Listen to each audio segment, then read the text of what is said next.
नाबालिग लड़की को घर से भगाने और उसके साथ दस्तदराजी करने के जुर्म में पास्को के तहत बालानगर पुलिस ने एक मुजरिम को गिरफ्तार कर लिया।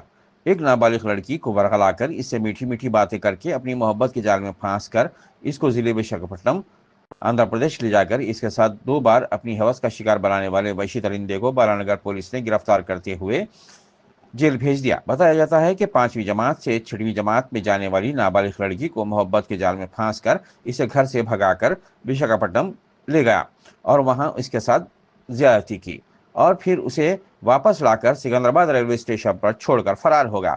मुतासिरा लड़की ने अपने वालिद को किसी का फोन लेकर इत्तला दी। इसके वालिद ने बालानगर पुलिस में शिकायत दर्ज कराई, जिस पर सर पुलिस मुझे इंस्पेक्टर बालानगर ने टीम बनाकर सीडीआर की मदद से इस वशी दरिंदे को गिरफ्तार करते हुए जेल रवाना कर दिया।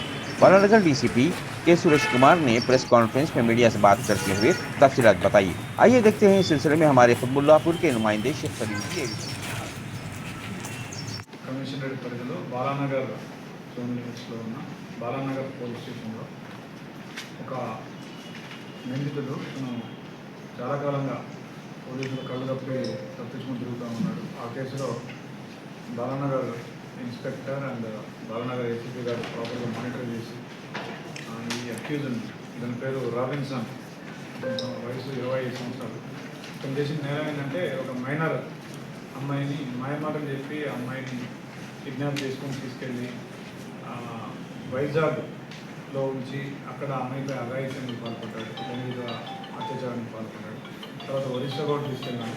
తర్వాత వాళ్ళ తల్లిదండ్రులు ఇక్కడ మిస్సింగ్ కేసు పెట్టినారు, కిడ్నాప్ కేసు పెట్టినారు తెలుసుకొని మళ్ళీ ఆ అమ్మాయిని తీసుకొచ్చి హైదరాబాద్లో వదిలేసి మళ్ళీ పారిపోయినాడు. చాలా కాలంగా ఒక 2 సంవత్సరాలుగా పోలీసులు కళ్ళు చెప్పి తిరుగుతున్నటువంటి ఈ అభివృద్ధిని బాలానగర్ ఏసీపీ గారి పర్యవేక్షణలో inspector Balanagar, DI Balanagar and team వీళ్ళందరూ కూడా చాలా చాకచక్యంగా అమ్మాయిని పట్టుకోవడం జరిగింది. దీంట్లో పిఎస్ఐ కూడా చాలా యాక్టివ్గా వర్క్ చేసినాడు, అప్రిషియేట్. సో ఇప్పుడు ఈ నిందితుడిని మనం రిమాండ్కి పంపిస్తూ ఉన్నాం. సో ఈ కేసులో చాకచక్యంగా పనిచేసిన పోలీసుని కూడా అభినందిస్తూ ఉన్నాం. సో రెండో విషయం, 2వ తారీఖున బక్రీద్ ఉంది కాబట్టి దీనికి సంబంధించి ఏదైతే క్యాటిల్ ట్రాన్స్పోర్టేషన్ ఏదైతే ఉందో దానికి సంబంధించి ఎవరైనా మీకు కనుక సమాచారం వస్తే తక్షణమే క్యాటిల్ కనుక ఇల్లీగల్గా చట్టానికి వ్యతిరేకంగా చేయాల్సిన నిబంధనలకు వ్యతిరేకంగా ఎవరైనా కానీ క్యాటిల్ని ట్రాన్స్పోర్ట్ చేస్తున్నట్టయితే సమాచారం తక్షణమే పోలీస్కి ఇవ్వండి. మేము దాన్ని చట్ట ప్రకారం వాళ్ళని శిక్షిస్తాము. కానీ అంతేగాని ప్రజలందరికీ కూడా మా యొక్క విజ్ఞప్తి ఏంటంటే ఎవరు కూడా చట్టాన్ని మీ చేతిలోకి తీసుకోకండి. చట్టాన్ని మీ చేతిలో తీసుకొని ఆపడం లేదంటే వాళ్ళపై దాడి చేయడం అట్లాంటి ఎట్టి పరిస్థితులు చేయకండి. ఎవరైనా సరే చట్ట ప్రకారం వ్యవహరించాలి.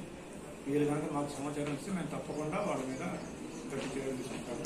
అదేవిధంగా బక్రీద్ కోసం అందరూ స్టేక్ హోల్డర్స్ తోటి మీటింగ్స్ నిర్వహించబడతా ఉన్నాయి. పోలీస్ లెవెల్లో, ఏసీపీ లెవెల్లో, మా లెవెల్లో కూడా చెక్ పోస్టులు కానీ పికెట్స్ కానీ వేసి ఈ పండుగని అందరూ కూడా శాంతియుతంగా సౌభ్రాభృతులు జరుపుకునేటట్టు జరుపుకుందామని మనందరం కూడా కూర్చోండి.